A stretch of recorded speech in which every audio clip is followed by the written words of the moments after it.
Hello, everybody, and welcome to your favorite show each and every Monday night. We're talking about Rasslin and Racin, brought to you by Ardensburg and Grill in Central South Carolina. Go by, see Donnie and Angie. They will treat you right. Wednesday, of course, is wing night. You cannot go wrong. All day Wednesday, wings for $10.99. That's fries and a drink also included. You cannot beat that price, folks. That's 10-piece wings, double dipped. Oh, man, you've got to try them. Also, they have the French toast. Oh, man, I'm telling you now, the s'mores French toast, folks, you will love that. All the great burgers, the Paladin, the Carolina caviar, the hibachi they sell also during the week, and then of course Sunday they have meat and 3 deals, and they're open till 2:30 on Sunday. All right, folks. Well, we just want to Hyundai of Anderson, our new sponsor. Want to thank them. Hyundai of Anderson. Use code HOA24.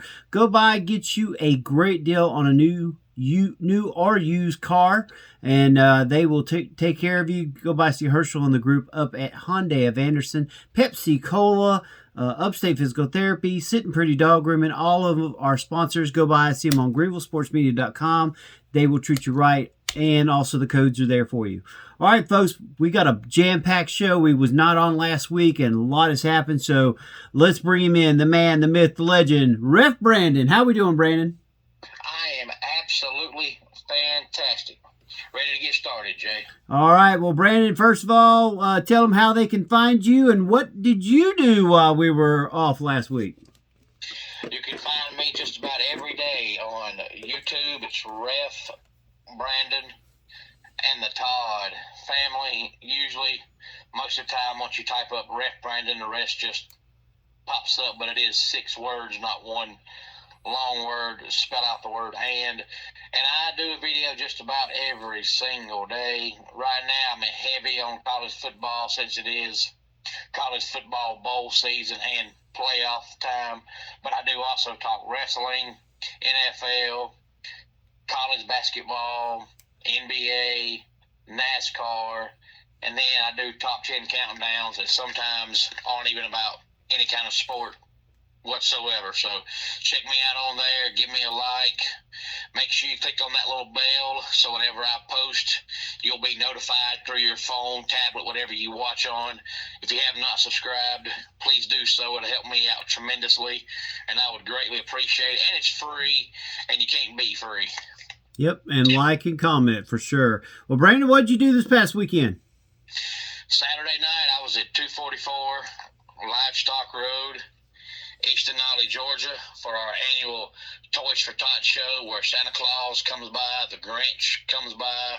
At intermission, Santa Claus take pictures with any kid or adult that wants a picture taken with Santa Claus.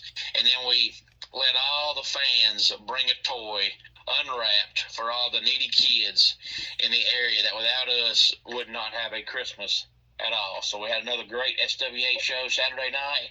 It was our Toys for Tots show. All right. Well, there you heard it, folks.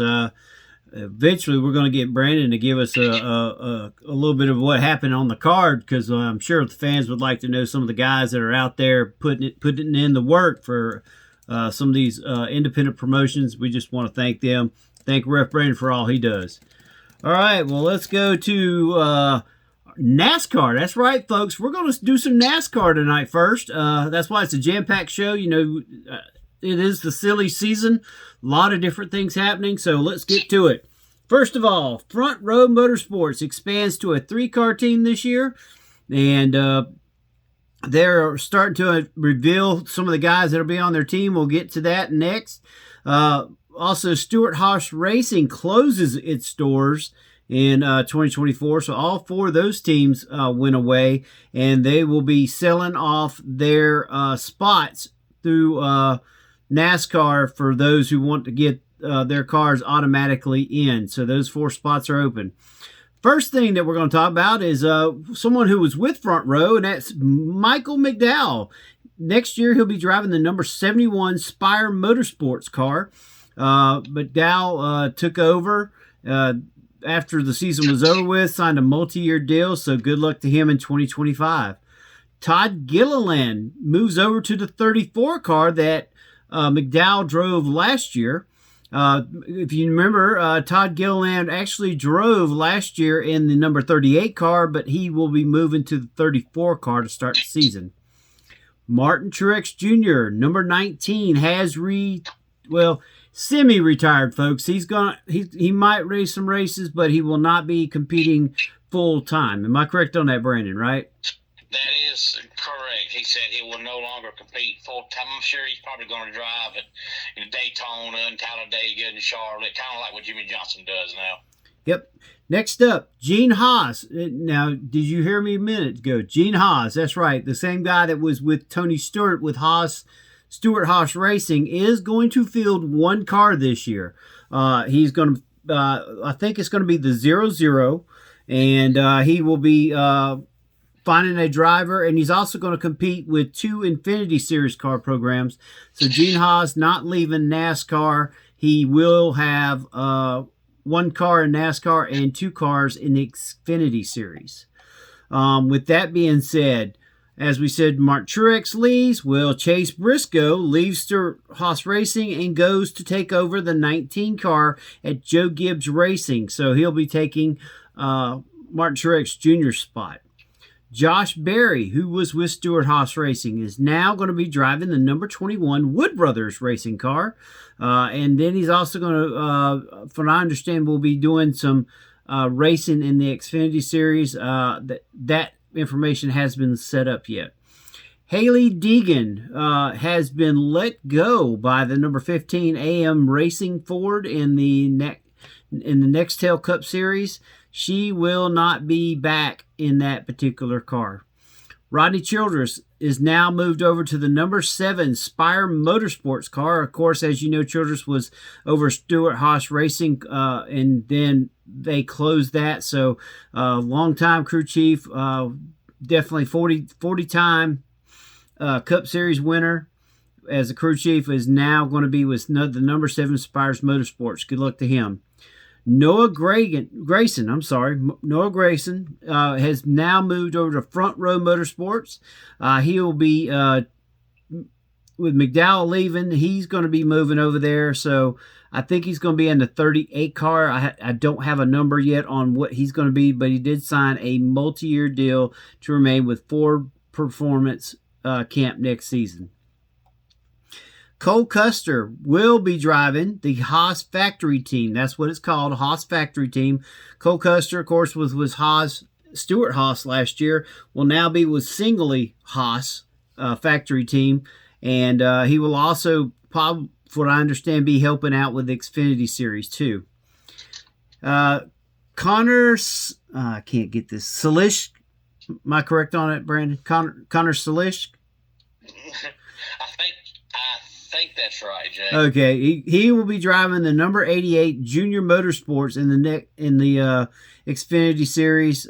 So good luck to him with Junior Motorsports. Daniel Suarez, the scoop on that is announced on August that Suarez will return to pilot the 99 car. So he signed an extension, so he's going to be right where he was at. Eric Jones is set to return to the Richard Petty Motorsports Legacy Motor Club Company with Jimmy Johnson also. So I think that's actually a good move for him to stay right where he's at. He had a decent season until he started having some bad wrecks, and you can't control that. AJ Allmendinger will be back next year, still driving for the Kellogg Racing Chevrolet. And then Sam Meyer and Sheldon Creed will be driving the Haas Factory Team Xfinity Series cars for the most of the season. So, anyway, that's the gist of all the ones that's going to be. Oh, Trackhouse Racing also signed Shane Van Gisbergen. Is that? I hope that's what it was. It's Gisbergen. Gisbergen, okay, he's going to be driving, and he'll be helping in the number 88 car also in 2025. So, all right, folks, well, that's the majority of what we had to bring up. That's our NASCAR news and notes. We want to make sure we keep you up to date. Every time we get something new, we'll definitely bring it to you here on Rasslin and Racing. We haven't done any racing lately, but we wanted to make sure we did that. So, all right, now we go to what Ref Brandon loves the most, pro wrestling. And, of course, this past Saturday was WWE Saturday Night Main Event returning. And Ref Brandon, what was your thoughts on this before we start going through the card? I am glad it's back. I hope that every episode is about like what happened Saturday night. Because, back in the day when Saturday night's main event came on, you knew it was going to be good, and you knew that something big was going to happen. It was always must-see TV. But now with, the premium live events and with Raw and with SmackDown, I'm afraid that it's kind of just going to lose its luster and be just another TV show. But I'm hoping that since it's not back full-time, they're only going to do a handful of them, that they're all going to be like Saturday night. They're all going to be really, really good. But I thought Saturday night was really good. I agree with you. All right, well, let's go to where we start off. We start off, of course, with some of the legends that will be there. Greg the Hammer Valentine, Tito Santana, Jimmy the Mouth of the South Heart. And then there was a couple other ones there, but that was your main ones. I thought maybe Hogan would show up, but I guess not. And we go to our first match tonight, Sami Zayn versus Drew McIntyre. And this match was very, very physical. I tell you, Drew McIntyre is a beast in the ring right now. And he basically took Sami Zayn apart. What was your thoughts on that match, Brandon? Yeah, I'm really, really, really impressed with Drew McIntyre. I'm just kind of curious to know now exactly what they're going to do with him, because he was supposed to take more time off, but he came back early because of all the injuries. So I'm just kind of curious, are they just going to kind of, put him in random matches until the time he was supposed to come back? Or is he going to go ahead and just start his feud that he was going to have whenever he came back and just start it early? But Drew McIntyre is a beast, and it seems like the older he gets, the better he gets. I could watch him wrestle all day long. He's definitely becoming a force in the WWE. I think he is definitely going to have a world title back around his waist eventually here pretty soon. All right, then we go to Io Sky in a match versus Liv Morgan. And this match I thought was really good also. Of course, the biggest thing that people were worried about was Liv Morgan taking a big knee to the face. A lot of people thought she broke her nose. We found out today it wasn't broken, that she's been cleared. So will not miss any time out or have to wear a mask. Thank Lord, because Liv Morgan is beautiful. I don't want that to happen. So, but anyway, Liv Morgan wins the match over Io Sky. And Brandon, there was not any interference in this pretty much. So what was your thoughts? Yeah, and I'm glad there wasn't interference. It should have been a one-on-one match, and I'm glad it was. Me personally, I thought all the matches from main event, they may not have been as long as what you'd see at a premium live event, but the quality of the match was as good as you'd see on a premium live event. I almost think they kind of took a page out of what AEW does with the Continental Classic, where you can't have interference and stuff like that. I think a lot of that the night was really based kind of like on there, so that way they could have clear-cut victories. Yeah, I think we need more of that in wrestling. I think that's kind of what watered down Raw for many, many, many, many years. Now, back in the day when Raw first came on, Raw was pay-per-view quality on a weekly basis. But then it got to where they had so many, back in the day, pay-per-views that all Raw was a build-up to the next pay-per-view, and they would have 4 or 5 3-minute matches, and then the main event match on Raw was a disqualification every week for 5 years, because all they were doing was building up to the pay-per-view. And nobody wants to sit down and watch a TV show and the main event match is a DQ every week. So I think you need a TV show like Saturday Night where you have matches that have a clean-cut winner in every match. We don't need countouts and DQs on every Raw and SmackDown to the end of time. We don't need that. Yep, I agree with you. All right, we go from there to your man. We're talking about the World Heavyweight Champion, Gunther. And he took on Damian Priest and Finn Balor. This match also was very good. And, of course, when it came down to the end, Gunther power slammed. Finn Balor got the pin and is still your World Heavyweight Champion. Your thoughts, Brandon? Well, he's the man, but I would have been stunned if they would have had Gunther drop the belt main event. So it kind of went the direction I thought it was going to go, but Gunther should never lose the belt. Well, the next thing we go to from there is our women's inaugural United States Heavyweight Championship. And, Brandon, this one actually surprised me, but Chelsea Green actually did very well in this match. I mean, I thought her and Michin did a very good job of telling a story. And when it came down, Chelsea Green won her first ever title. And congratulations to her. And the crowd was really behind her. Yeah, and, when they first brought Chelsea Green back, she was kind of like the Raw version of Karen. And all she did was, walk around and complain all the time. And I was like, boy, this is a joke. But they've actually turned her into a really, really, really good wrestler. And I kind of thought she would win the match because it seems like poor Mia Chin, whatever you want to call her, it don't matter what they do with her, the crowd just doesn't care. And I hate it because she's a beautiful woman and she's a really good wrestler. But she's just one of those that the crowd just does not get behind for whatever reason.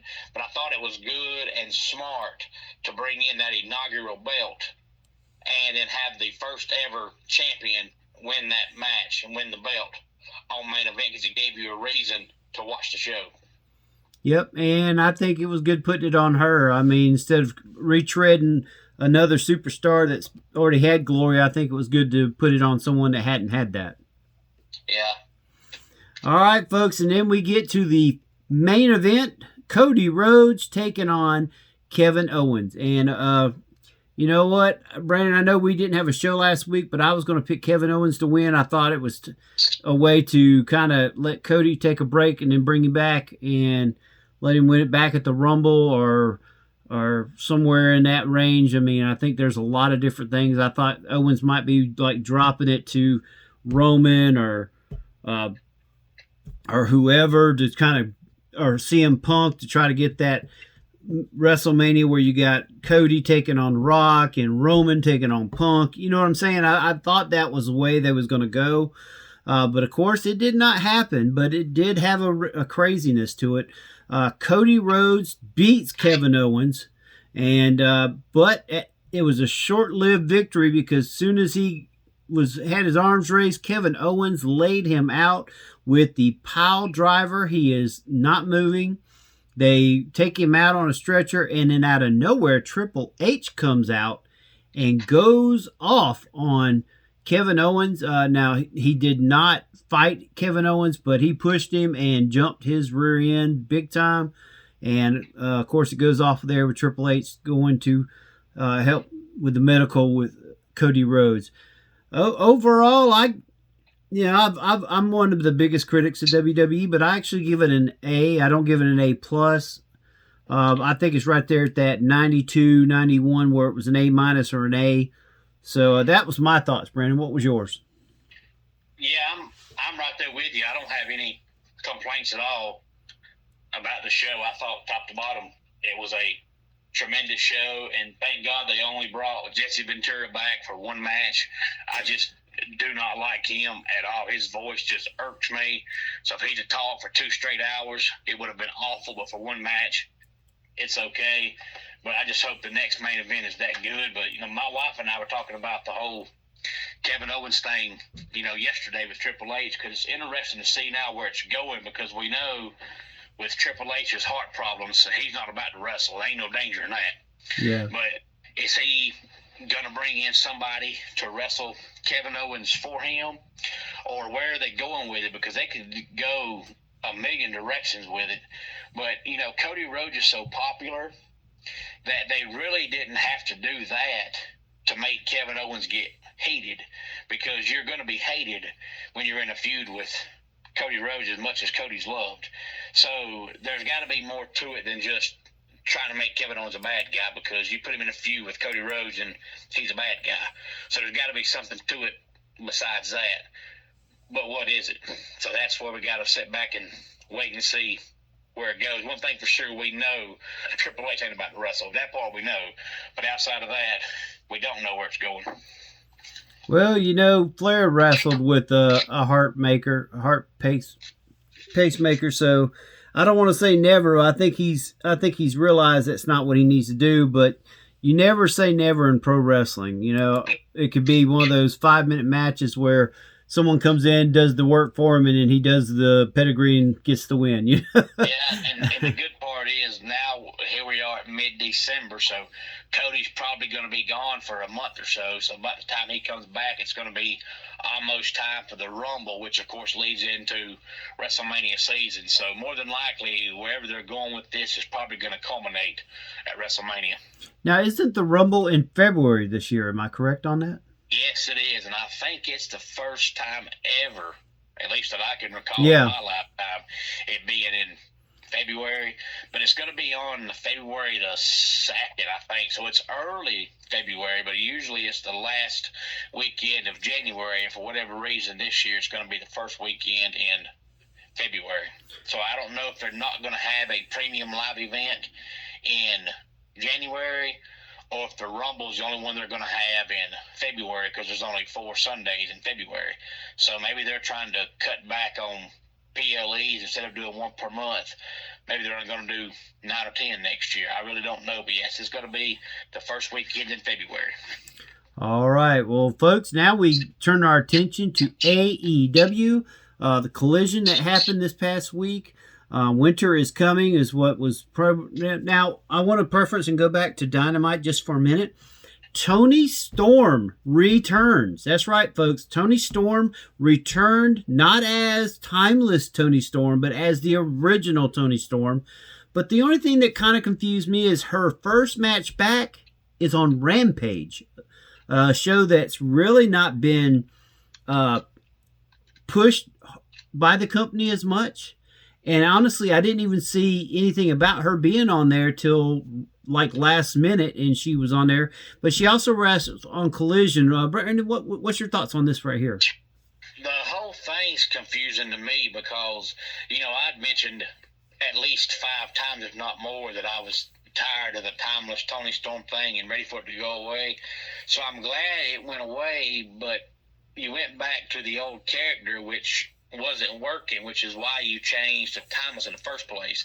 So I don't understand why you changed from a gimmick that's working to go back to one that's not working, because you changed it because it wasn't working. That makes no sense. And yeah, then the fact they're not having her first match back on Dynamite also makes no sense. So I'm confused about all of it. Well, on Collision, she also, we'll get to that. Let's start it off. Collision starts off showing where after Dynamite, Ospreay caught up with Darby Allin and promised him that he would have his back, but he wouldn't do it till after the Continental Classic, because after losing to his best friend, and he had lost 2 straight pay-per-view matches. He cannot lose this Continental Classic. It's just too important for him. But he promised when it was all over he would be with Darby Allin. The first match up is the NJPW Dynasty International Women's Cup Qualify Final, and Jamie Hayter takes on Willow Nightingale. Now, I thought for sure this was going to be Hayter, but Willow Nightingale gets the win and will be advancing to the Tokyo Dome. Your thoughts on that one, Brandon? I'm glad they went with Willow Nightingale, because I think she's a better entertainer and a better performer than Jamie Hayter. But I'm kind of like you. I kind of thought Jamie would win, so I was surprised to see Willow win. But I think Willow was the better choice. I just didn't expect it. Yep. And then, of course, at the very end of that, the lights go off. When they come back on, Julia Hart reappears. So we've got two ladies, former ladies champions, appear in the same week. She appears and takes out Jamie Hayter with a DDT. And I don't know. That kind of confused me also. But I guess they got to start a storyline for Hayter, and why not start it with Julia Hart? Then we go to the Continental Classic Blue League match. Of course, the Blue League fights on Collision. The Gold League fights on Dynamite. We have the Rainmaker, Kazuchika Okada, taking on the Beast Mortis. And this match was great, Brandon. I really loved this match. I think that it told a great story, that both performers did very well in it. Of course, Okada did get the win, even though the fans were clearly behind the Beast. What was your thoughts on this match? I'm right there with you. I thought it was a fantastic match. Yeah, I think Mortis really showed a lot of great talent in that match, and he took Okada, which I think Okada just kind of seemed a little off, but he still did a great job. But Mortis really did a great job in that. And then, of course, what we were talking about earlier, Toni Storm takes on Shaja McKenzie. Another Australian lady wrestler. I guess this is why she's wrestling on Collision to try to help one of her fellow friends, and she basically took Shaza to school and won the match. And then, of course, said, I never thought I'd get to say this, but Toni Storm is officially all elite. Yeah, and going back to Kazuchika Okada for a second, it kind of makes you wonder, kind of like, they've claimed for years that Shinsuke Nakamura just really, he understands English and he speaks English, but he's not perfect on it. Kind of makes you wonder if Okada's the same way. I mean, we know he speaks English, but he wrestled so long over in Japan. It kind of makes you wonder sometimes when you're, working matches with him, is he fully understanding and comprehending everything that you're telling him? Because the way they wrestle and the way they communicate in Japan is completely different than what it is here in America. And I'm sure if Shinsuke has that problem, Okada has to a certain point. Yep, I agree with you. Next up is our tag team title eliminator match. Top Flight, Dante and Darius Martin takes on Action Andretti and Leo Rush, and of course Leela Gray is with Martins. This match was actually pretty decent. I think all four men did a fairly decent job in it. I would not give it an A. I'd give it a B+. But when it's all said and done, Leo and Action Jackson get the win over Top Flight. I thought for sure Top Flight would get this because I thought they're the next ones that they'd be trying to push, but they're pushing the new team of Leo Rush and Action Jackson. What's your thought, Brandon, after this match? Yeah, I think Top Flight, they need to either do something with them or break them up, because they pretty much do nothing but lose all the time. And it makes zero sense to have them keep being together for as long as they've been together and they're not doing anything. Yeah, well, the one thing about Top Flight, too, is Darius seems to always get injured, and it's always Dante that's having to take his, be a singles wrestler forever or tag with somebody. I hate it because I feel like they could be a really, really, really, really good tag team. And it's kind of hard in AEW because they really don't take wins and losses serious. Somebody can go on a 5-match win streak and all of a sudden they won't win a match for 6 months, and it's no big deal. So AEW doesn't take wins and losses seriously, but as long as they've been a tag team, do something with them or break them up. And if you're worried that one can't stay healthy, take him off TV, have the other guy just be a singles wrestler. Yep, and next thing we do, we see my favorite. Chris Statlander takes on a rookie, I guess you could say, Tootie Lynn. Never seen Tootie Lynn before. I guess this is another of their, the product that comes out of independent scene. Statlander just destroys her. Statlander is looking strong. I mean, after that win versus, man, I forgot her name, but anyway, it's she's just, even after the loss with I'm going Mercedes. After the loss to Mercedes, she still, I think, is one of the top stars that the AEW women's division has. Yeah, I think she's great. She kind of got old, at least. She didn't get old. She was always a great wrestler, but her gimmick got old when she was that stupid, whatever you want to call her, astronaut-looking thing she was supposed to be doing. But, since she's changed all that up, it's gotten better. But she's always been really good in the ring. And I would say right now, I'd say she's probably the best female wrestler AEW has. I would agree. She's one of the best that they have. I'm kind of wondering where Britt Baker is. I know she was making a move before, but she's already been gone from that. So kind of wondering what's going on with her. Now we go into the final match of the night. This is a 10-man tag match. That's right, 10-man, folks. They decided to get everybody out of the locker room and put them in a match. Freshly squeezed Orange Cassidy, the Outrunners, Truth Magnum, and Turbo Floyd, Commander and TNT champion Daniel Garcia take on the Eminem Connection as Mansoor and Mason Maiden, and premier athletes Arari Davari, Josh Woods, and Tony Nese. And folks, this was just it was just a melee. It was all over the place. I give it a B minus. It could have been a lot better, but it was just everywhere. What was your thoughts, Brandon? Yeah, those kind of matches. Well, first of all, we talk about it when they have their pay-per-views. They just kind of throw those matches together just to give people TV time. But it's kind of hard to rate those matches, good or bad, really, because they're pretty much mini rumbles, because there's so many guys in the ring that you can't really do any kind of moves because there's nowhere to walk, nowhere to run, nowhere to move. So it's basically just matches of clotheslines and kicks and punches. So, they're really hard to really gauge wrestling-wise because you can't do a whole lot with that many guys in the ring. But I guess about a B minus, B plus is about all you can do with it. Yep. And then we get to the final match of the night in the Continental Classic Blue League match. It is Kyle Fletcher versus Mark Briscoe. And I honestly, Brandon, I thought that Kyle Fletcher was going to win this. He's on such a hot roll. They've really been pushing him, but out of nowhere, Briscoe gets the win.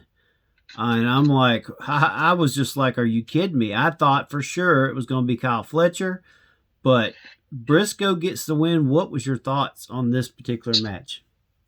I'm glad they're finally doing something with Briscoe because his brother first got killed and they brought him back. It seems like his first 6 months back, he lost every match he was in. And it kind of made zero sense to me because that was the time, to make him your main event guy because everybody loves him because his brother just got killed in a car wreck and they were doing nothing with him. But now they're finally doing something with him. But I'm kind of like you. I thought Kyle would win the match. Yep, and that would be the end of Collision. And folks, of course, Dynamite will be held from Washington, D.C. A lot of great matches will be on tap. And we'll make sure to go over that next week. Well, Brandon, it's been a great show. I appreciate you coming on. Tell everybody where they can find you one more time. You can catch me on YouTube just about every single day at Ref Brandon and the Todd family. Coming up here in just a few minutes, I'm going to be doing a video on college basketball, but real quickly on the whole NASCAR thing. We got to talk about it more as the season gets closer, but today is December 16th, so the 500 Daytona is exactly 2 months from today because it's on February 16th. But there's a lot of changes in the TV lineup next year for NASCAR with Prime Video and TNT and all that coming into play, not just for actual races, but the majority of the season, practice and qualifying is going to be on Amazon Prime and TNT and Prime Video and all that. Plus, you got Xfinity Series that's moving over to the CW full time in 25. They've changed some of the practice rules. They've changed some qualifying rules. So there'll be a lot to talk about in the NASCAR world coming up here in the next few short weeks, since the season is only 2 months from today. But yeah, check me out on YouTube every day. Ref Brandon and the Todd family. All right, folks. Like we said, we want to thank Hyundai of Anderson. Use code HOA24 when you go to get your new or used car at Hyundai of Anderson off of Highway 28 bypass in Anderson, South Carolina. We want to thank, of course, Ardensburg Grill in Central South Carolina. Go by and see Donnie and Angie. They will take care of you. They are the best cooks you've ever. Just the food's so good. Fixing to open up a new place called Beef and Rib before the end of the year. We're still waiting on that. Constant issues trying to get that place open. We want to thank Pepsi Cola. We want to thank TrueVictory.com, Cowboy Revolution, Seek Jesus, and all of our other sponsors, Sitting Pretty Dog Grooming. Thank you so much for a great year. We'll have one more show before this year's over with, and then we will be back at the first of the next year. So we want to thank you for joining us with Rasslin and Racin with Ref Brandon and Jay. Thanks for listening.